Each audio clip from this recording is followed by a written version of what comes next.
The Philippines were just sitting there, and the world, I don't think, had any idea of the foment that was going on there with this new president. But now it's front page news because the Philippines have been an ally of the United States. Well, a sort of an ally for a long time, certainly during World War II. And here, there's two things that are happening there right now. This president, Duterte, two things are happening. One is he's decided to kill all drug users. So he's killed about 3,000 people. This is without a trial, without determining are they users or pushers or whether they're even users. I don't know how he decides who he's going to kill. So when President Obama went over there to talk to him about this, he insulted our president, and our president didn't meet with him. And he's since insulted Obama. I guess through our doings, the United Nations also condemned the Philippines for doing this. Then the other thing he has done in the past week or so is met with Chinese officials and gone to Beijing and says he is going to align his country with China and not with the United States. So this speech is very interesting because he talks about his reasoning. Really, there's two different issues. One is anti-Western philosophy, and he just enumerated all the things that he objects to about our foreign policy. And of course, he's not the only world leader that's saying these things. And the other thing is this killing drug users, which is very popular, by the way, very popular in the Philippines. Fortunately, we have a Filipino woman here with whom it's not popular, but when I was in the hospital the other day, my nurse was from the Philippines, and she felt it was very good and that Obama should butt out. So there we are, an international crisis developing in this country of great variation. We'll talk about the variation in a minute. So I was there in Christmas 2009, and I found it very interesting, very varied, and I don't like Christmas particularly. It's gotten so commercial here. They start, in fact, I should have saved this slideshow for December because I don't like talking about Christmas in July or October, or even now. But I just happened to find these. So there was something authentic about their Christmas, not as commercial as ours, and especially outside of Manila. It was very pleasant to be there. So let's see what we see here. Was he the head at the time you were there? Duterte was not the head. Their terms are 6-year terms. They have one term. They're elected democratically, the presidents. Mm-hmm. So I was there 7 years ago. So he was not the head. And at that time, we were still on very good terms with the Philippines.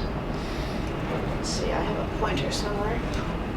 So you can see actually where the Philippines are, and actually Asia is much closer to them than any place in the West. So it's not surprising that they would align themselves with Asia. There's 7,641 islands. That's even more than in Indonesia. No, not more, but. So 3 main geographical divisions are Luzon, where Manila is. And thank you for being here, because if I make a lot of mistakes about the Philippines, you'll correct me. Visayas and Mindanao. And Mindanao is sort of off limits because it's, first of all, Muslim, and second of all, communist, and there's a lot of violence there. So that was off the possibilities, off the charts. But with 7,000, almost 8,000 islands, it's hard to figure out where to go.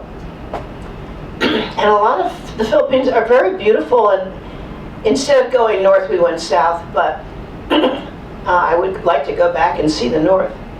So the capital city is Manila, and the most populous city is Quezon City, which is still part of Metro Manila. So we're talking about a lot of people there.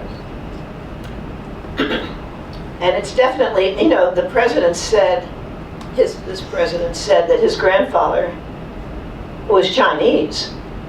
And there are a lot of Chinese people there. And it's all intermixed in a way, although China still, the Chinese people still have a major role in the Philippines. I got to put this mic down so I can open the pointer.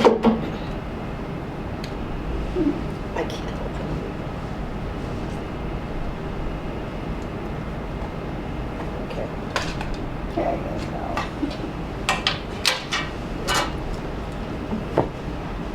So it has all these seas around it, and shares a maritime border with Taiwan, Palau, and Malaysia, and Indonesia. So obviously, it's not a Western country geographically. This is what downtown Manila looks like. It's congested, it's crazy, there are a lot of forms of transportation. This is a jeepney, which we'll talk about later. It's a little chaotic, in my opinion. This is, some of the Baroque architecture is still left over from the Spanish occupation. This is one church like that. And this is getting to the modern part of downtown Manila. Every franchise is there, of course. This is a big shopping center. You can see these little tut-tut electric vehicles. We'll talk about that later too. The Chinese are a very small percentage of the population, but they are wealthy, and they have these very beautiful cemeteries. So I'm just going to, these are Filipino girls in this Chinese cemetery. So the Manila Chinese Cemetery is the second oldest cemetery in Manila, and was designated as the resting place for the Chinese citizens who were denied burial in Catholic cemeteries during the Spanish colonial period. There's been a lot of discrimination against the Chinese. The cemetery was witness to many executions by the Japanese during World War II. The Japanese slaughtered many Chinese people. This is a big temple in the cemetery, and it's the oldest Chinese temple in Manila, and reminiscent of the Fujian province as well as Singapore and Malaysia.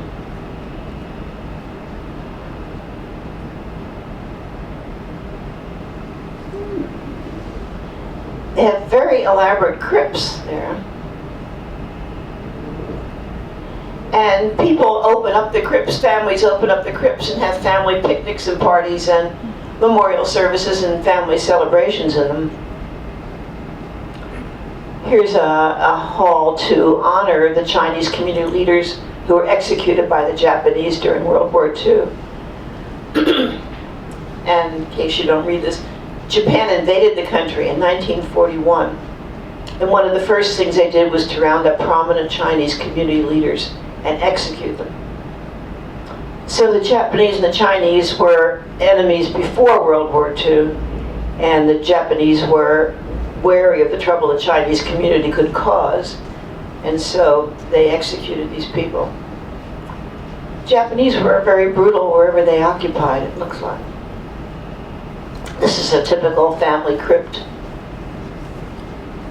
Chinese church.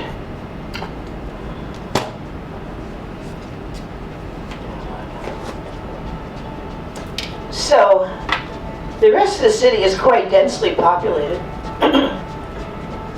And there is the Spanish colonial architecture and these modern skyscrapers. Intramuros is a walled city, which we'll look at later, with the church which we just saw, and Fort Santiago. But this is surprising after you've been in downtown Manila with all the traffic and the congestion to see these high-rises and all this green part. I'm not sure who lives here. I guess wealthy people. I don't know if they're Filipino or not.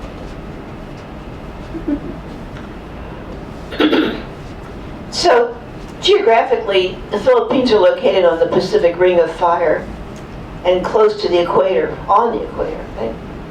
So it means the Philippines are prone to earthquakes and typhoons, but also they have abundant natural resources and some of the world's greatest biodiversity, which you'll see. It's an area of 116,000 square miles, 7th most populated country in Asia and the 12th most populated country in the world. An additional 10 million Filipinos live overseas, comprising one of the world's largest diasporas. Many of them live in China and Hong Kong, particularly, and the United States. As you know, I think Filipinos are very well educated in healthcare. So often in our hospitals, we see many Filipinos doing administrative work, nursing, all kinds of healthcare. So there's an American cemetery here. In their memory, their country brings its gratitude as flowers forever living. I'm not sure these are all American graves. Maybe they are. This is a list of Americans that were killed. And the monument has all these different maps to show all the battles during World War II that Americans participated in with the Filipinos. Mindanao is now, so you can see the bottom part of the map is Mindanao. And it would have been interesting to go there because it's reputed to be a very beautiful island, but it is quite dangerous now. And you can see all the islands there are. The largest naval battle in history occurred when Allied forces started the liberation of the Philippines from the Japanese Empire. By the end of the war, it's estimated over 1 million Filipinos had died. Whether they're buried here or not, I'm not sure. Douglas MacArthur was a hero in the Philippines and did a lot to protect the country from the Japanese. But then he was transferred, of course, to Korea and then dismissed by Harry Truman. When he said, "I shall return," it was to the Philippines, and I think he did, I'm not sure. So during 1942 to 1944, when the Japanese were occupying the Philippines, we encouraged the guerrilla warfare, and the Japanese had taken control of the jungle and the mountains, and we were encouraging the resistance to take over, which they did, but they thought they would get their independence from America, who was the occupying force at that time, but they didn't until after the war was over. This is too much history, I think. And you may remember the Bataan Death March, which the Japanese made Filipino and American prisoners of war march 60 miles without supplies, without water, without food, and about, we don't know the exact number, 100 to 650 American prisoners died, and the Filipinos had a higher death toll. The Bataan March was later judged by an Allied military commission to be a Japanese war crime. And here are the Filipinos and Americans showing, carrying their comrades who fell along the road. This was 1942. So the country, the Philippines, has had a difficult history. So there, we just saw this. This is now the current president, Duterte. announcing his separation from the United States. This just happened last week. And agreeing to be aligned with China, which of course welcomes them. And he visited Beijing and talked to 200 business people, and talking about a commercial alliance between his country and China. And he says, in this venue, Your Honors, in this venue I announce my separation from the United States. And you just heard his reasoning. And he also talked in another tape about wanting to reconcile with Mindanao, which would be a big step forward for the Philippines, because that whole third of the country is really under a separate form of government. Here is the former president with Obama when they were friends.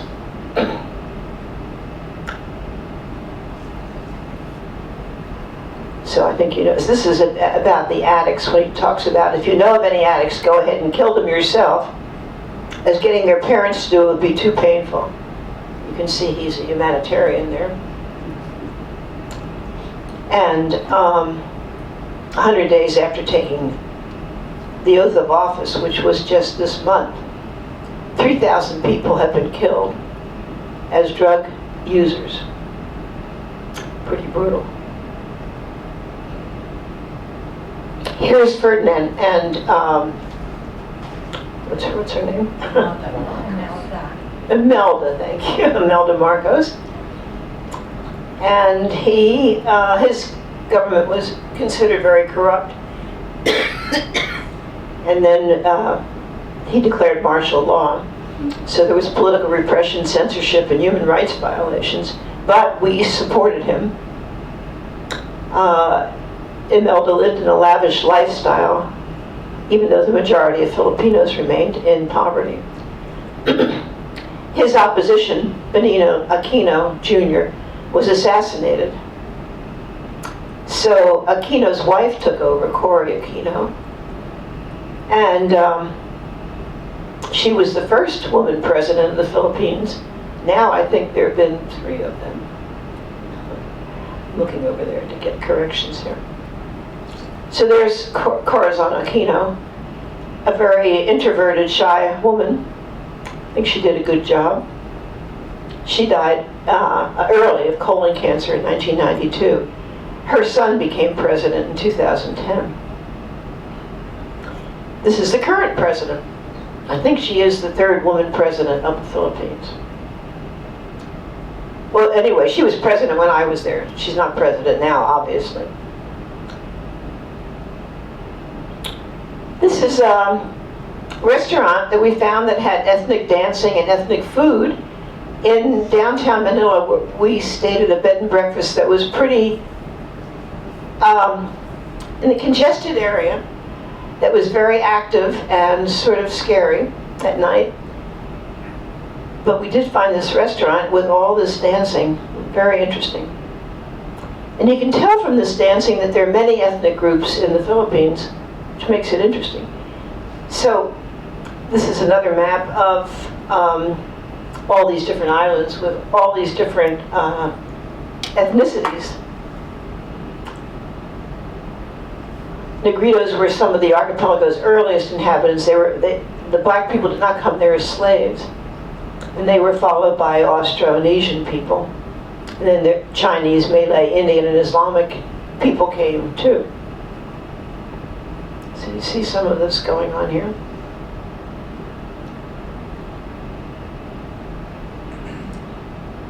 It's very much like a gamelan that you see in Indonesia.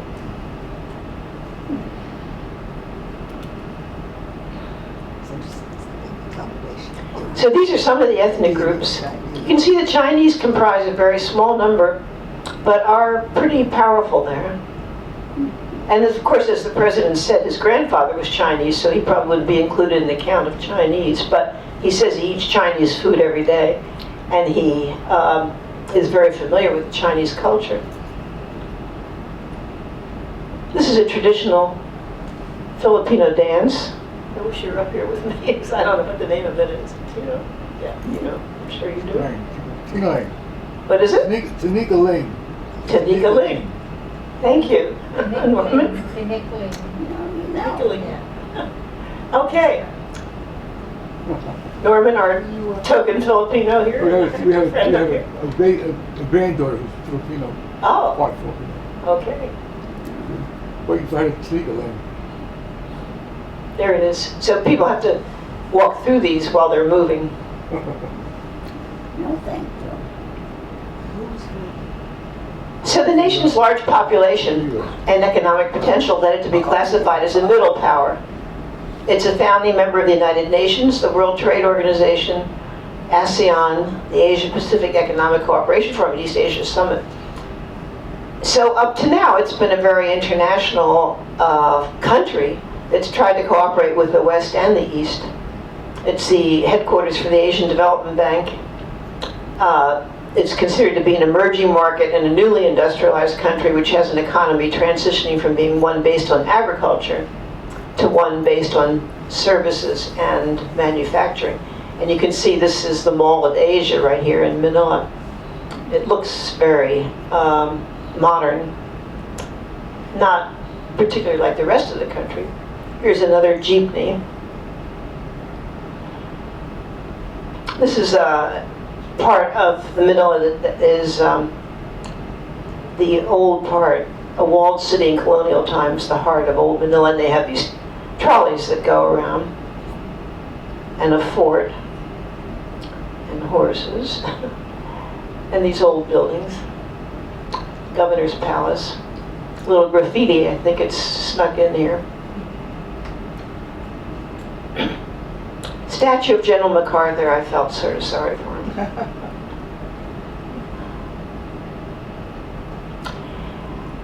Thanks to a Filipino lawyer here who knew I was going, she arranged for us to go to someone's house in Manila for Christmas Eve.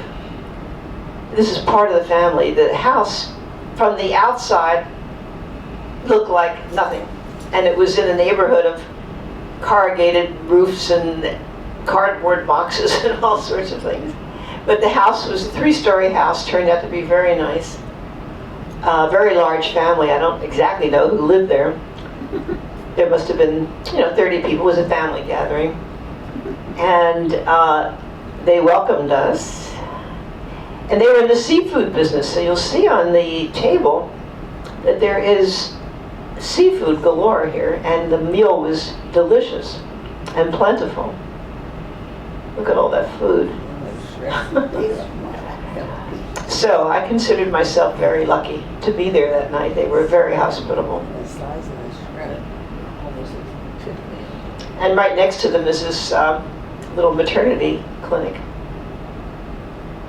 Really very, not an impressive neighborhood.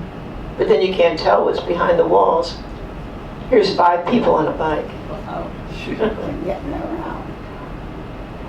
So the next day was Christmas, and we had a guide at that time who took us to this church that everybody else was going to, it looked like. It's the Bamboo Organ Church. And there's the bamboo organ. Did make nice music. And not everybody, people were dressed up in their Sunday best. It was pretty warm out. Here's what the church looks like inside. Priests doing their thing. People singing. Shops, little shops were open there.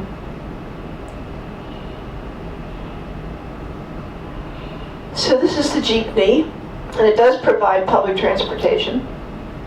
But there are many other ways to get around. It's quite amazing how creative the transportation is. Like that one.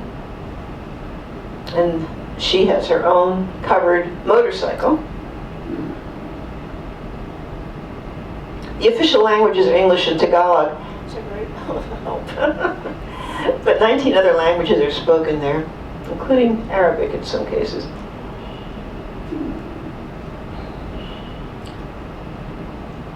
This is not in Manila, it's from another place, but that's an electric car. We don't have those. Here's another one, supported by, called the E-Trike, electric car, supported by this company that plans to have 100,000 of these running on Filipino streets by next year. They have a $300 million loan, which in our case would not get us very far. But those are all electric. So our guide took us to a jeepney factory. This is Saro Motors, is a family business which has been going since 1953. These are very elegant vehicles. It's the Filipino version of the jitney, the taxi minibus that travels along a fixed route, found in many countries. The jitney is, not the jeepney. Legend has it these stretched Jeep buses were originally built from World War II surplus Jeeps, which is very logical. Jeeps under construction move around Sarah's factory by their yard Jeep, which has many of the typical decorative features of the jeepneys themselves, including their front grille. Isn't that nice? Would you like to have one of those? No. No. That's the interior, so it holds a lot of people. That's the one I'm planning to buy. Oh, nice. That's the motor, for any of you who are interested in that. And Philippines is a very religious country, so it says, "Seek ye first the kingdom of God" on the back. There's a nice one. That's not a jeepney, of course. It's fun to see them on the road. They all look different. So then we went to Taal Lake, which is outside of Manila, very calm and quiet, and a little cooler. And they have a resort there. Boats. These boats are very unusual, as you can see, that they stretch out. We had delicious lunch with delicious fresh caught fish. And some of the houses on the island and the little Christmas. This is sort of what I liked about Christmas there. It was sort of spontaneous, and people put out their own decorations and creches and stuff. So, as I said, our B&B was in the heart of not a particularly glamorous district at all, but if you walked around, there was all sorts of things to find there, including this little Chinese temple, which was really beautiful.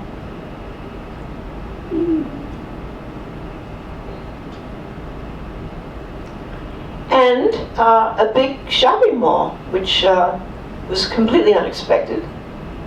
Very nicely decorated. They had movies there, lots of stores that we would recognize.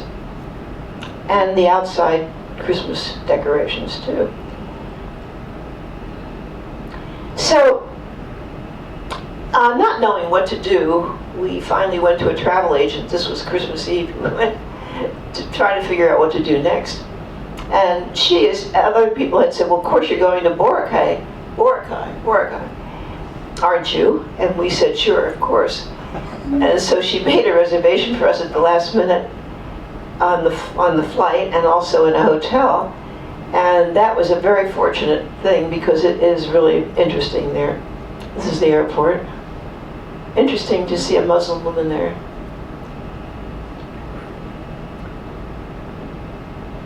She's selling hats right on the plane. So it's in Calibo, where we landed. And these are some of the houses we saw on the bus going to Boracay. Some of them very nice, some of them not. Kids all look very healthy and Happy. smart and happy. Some very nice houses.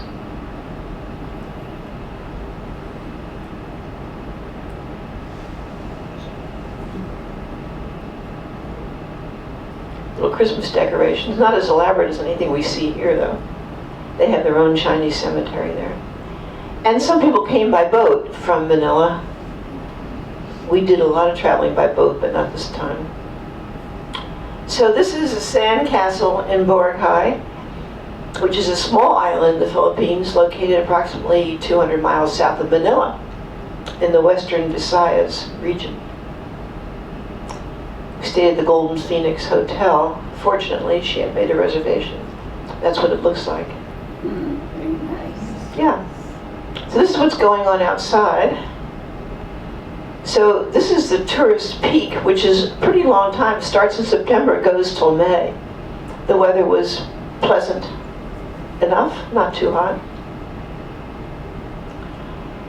So in 2012, Boracay was awarded the best island in the world from Travel and Leisure magazine, and in 2016 also from Condé Nast. And you can see why in a minute. This is somebody having a wedding down here. Sort of public because everybody could see, couldn't exactly crash. So this island was bought by, essentially bought by Sofia Gonzalez Taro and her husband, a town judge on nearby Panay Island. And they took ownership of a lot of properties on the island around 1900 and planted coconuts, fruit trees, and greenery on the island. Others followed, and cultivation and development of the island gradually spread from this initial beginning. What a good idea this was. It's very commercial now, but it's fun, it's very informal. This is an Indian restaurant. Somebody making boats.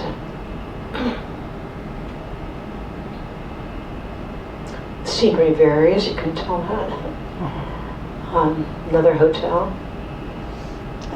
I think these are all carved locally.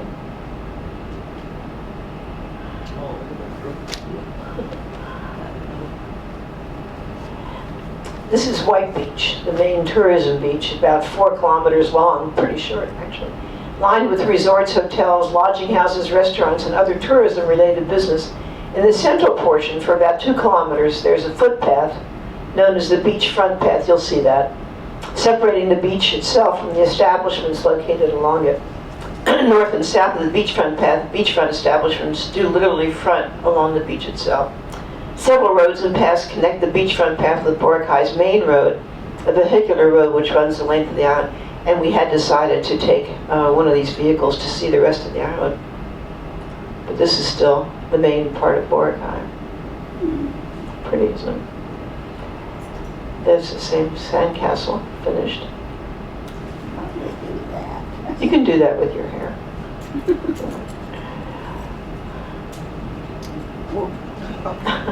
They're not discriminating there.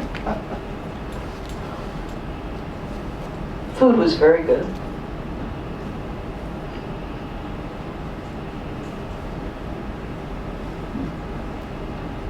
I have to say it's one of the best resorts I've ever been to. It's so informal and so many things going on. Or you can just sit and relax and watch the ocean or swim in it, where the water's warm.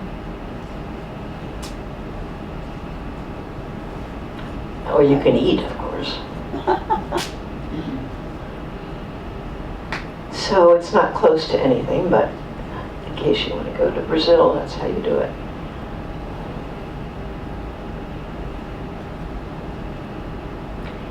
So this guy's stringing beads, I guess.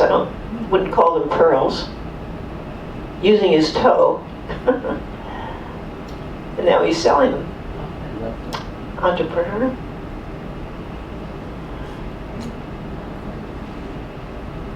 This is on the road to other parts of the island. Very windy back there.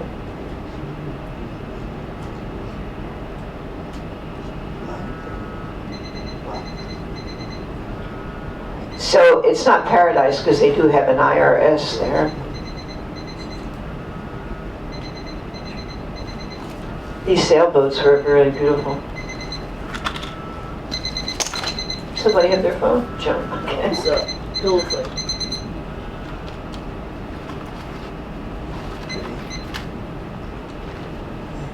You see, these are, I guess, outriggers, I think, these canoes. Here's the wedding again.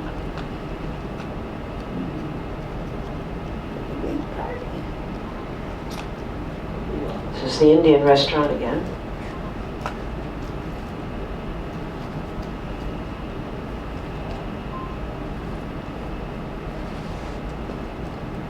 Interesting lights. So these are the boats that go away from this island, and we were on our way to Iloilo, think after the boat, we took a bus there.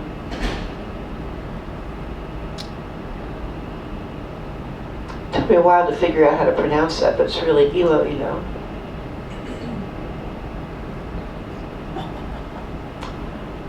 This is one of the Baroque churches of the Philippines. These churches really are beautiful. So, if City is included, it's over 2.5 million people that live there. Actually, we spent a lot of time there. I think that's a hotel. Iloilo River. There's those boats again. Another church, same style. Here's the Ten Commandments in the language of Panay. Here's another boat ride to Guimara, so I left out the I.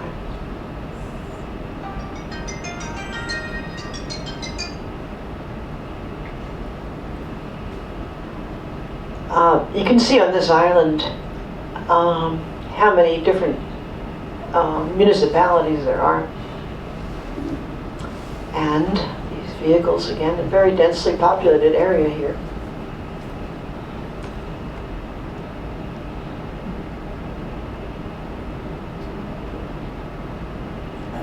Some straw goods.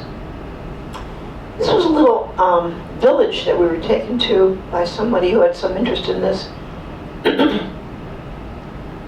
I'm not sure whether these are descendants of Negritos, I think. This is a great picture, I love it. Moving day.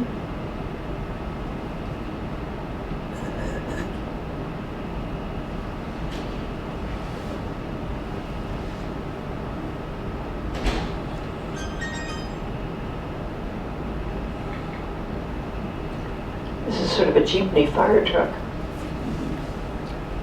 Oh, we ate with this organization that she belongs to. I can't remember what it was.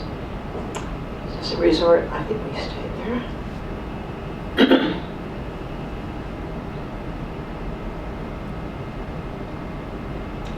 It's a nice public beach. The beaches are beautiful white sand, soft white sand.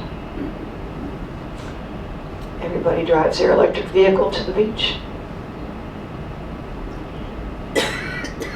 For some reason, there's a Trappist monastery there, and they sell products.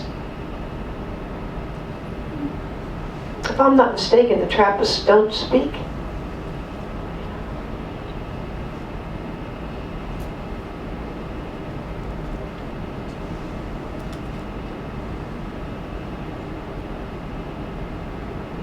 Apparently, they're having trouble with pulp weevils. I don't know where this bakery came from, but their products advertise themselves as better than sex. And they do look quite appetizing. I don't think the Trappists make this, I don't know. I can't remember where that was. But this family was having, I think, a birthday party for this woman, the matriarch, in this fancy hotel. Plenty of fruit. We spent days in these little villages, and this is just sort of a brief picture of what they look like.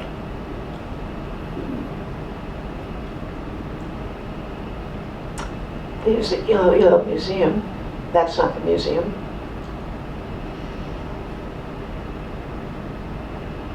That is. A lot of these sort of sayings were posted around on walls. Destiny is a matter of choice and not a matter of chance.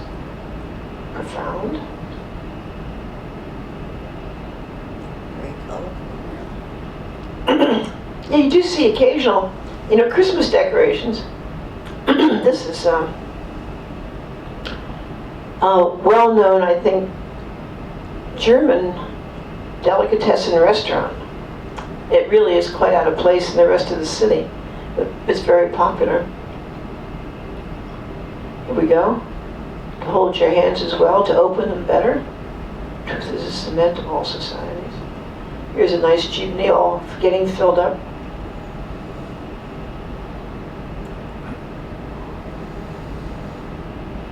This is one of the older houses in Iloilo. And an old Baroque church. But the inside is very nicely renovated.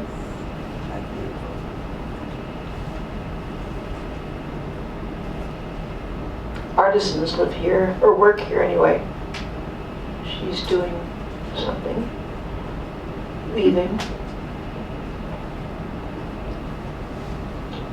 I don't think that's a cake, I'm sure. An artist is working here. She makes those blouses.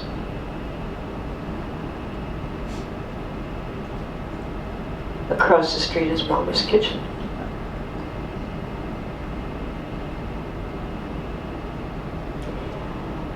No, it's not decorated all over the place, but these snowmen, for example, are the kind of things you see that are Christmas decorations, but they're very low-key, and they're sort of homemade. They're sort of fun.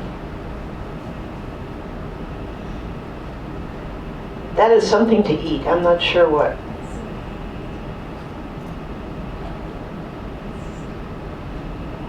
Yeah, we met these people at one restaurant, went out with them to another restaurant in Iloilo. Very nice couple.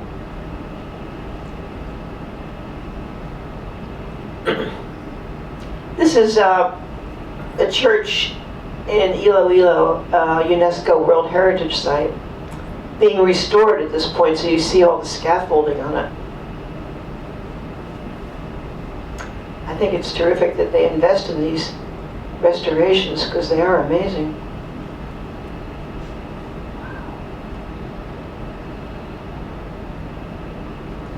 So it tells you that it began in 1787 and has been restored several times.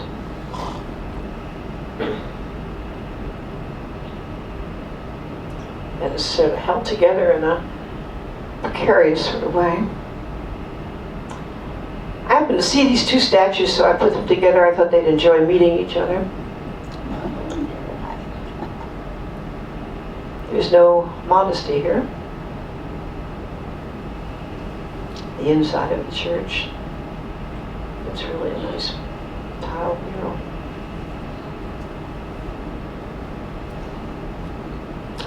Oh, that food was good. I don't think we got invited to this party. Here's another boat going to another island. Soleil City. Thought you'd like this San Diego Cathedral. This is in the state of Occidental Negros. Here we go. Be honest, even if others are not, even if others will not, even if others cannot.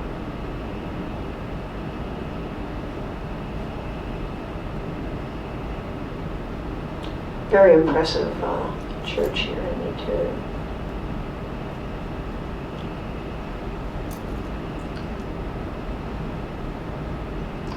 Oh, I guess. This is sort of a homemade decoration of shells with a little Christmas motif there somewhere. It was very pretty.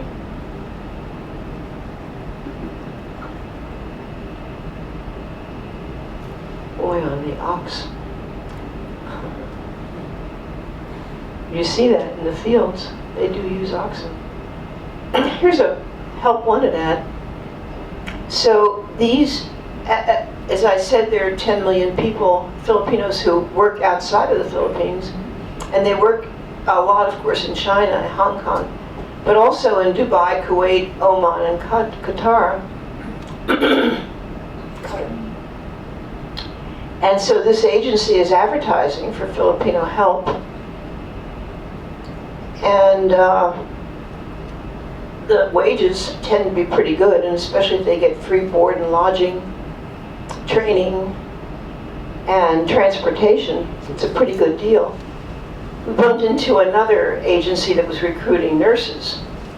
That's a serious problem because, as I mentioned, Filipino nurses come here in great droves, and in a way it weakens their healthcare system because there are hardly any left. At least that was what we were told. Here's another decorated place. I think that's a little crush.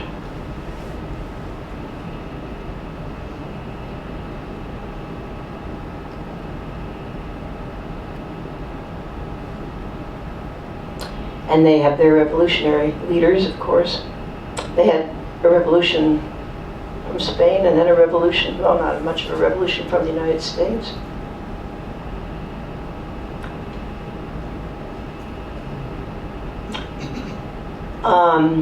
I can't remember why, but one day we were hungry and there was no restaurants or some reason. But we found this fast food place that was really good. I wish they'd open a place around here.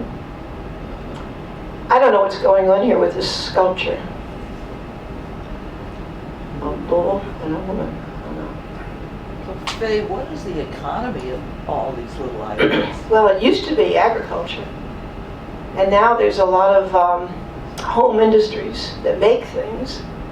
Although there doesn't seem to be a lot for sale, I have to say. There's not much tourism. There's a lot of internal tourism. Filipinos visiting. I think it's a good question. A lot of them are fishing villages because, of course, they're all islands. I don't know. Good question, John. These two girls were adorable. I can't remember if they were sisters or not, but they wanted their pictures taken because they were coming from a shopping center. Oh, maybe they were coming from the museum. No.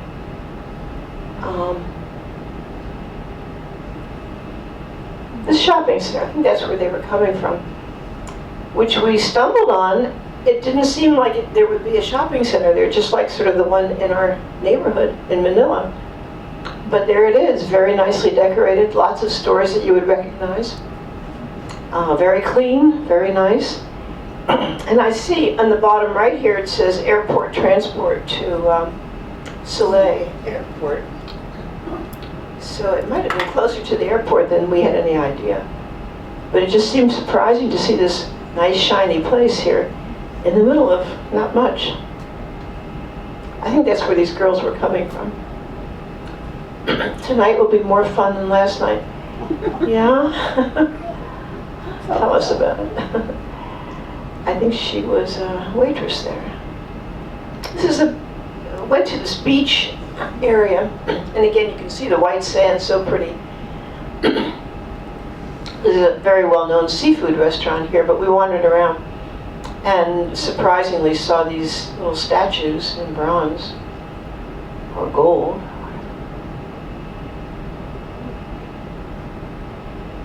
That's the restaurant on the right.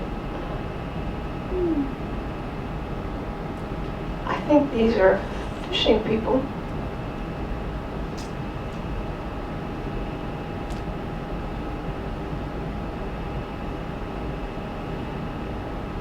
Not sure what he has. Well, this is what goes on inside the restaurant. You can see those lobsters are huge.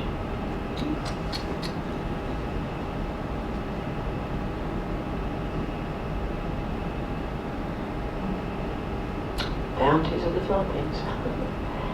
So there we go. That's celebrating Christmas in real style. And Merry Christmas, Happy New Year to you a little early. Hope you enjoyed the trip. That's it.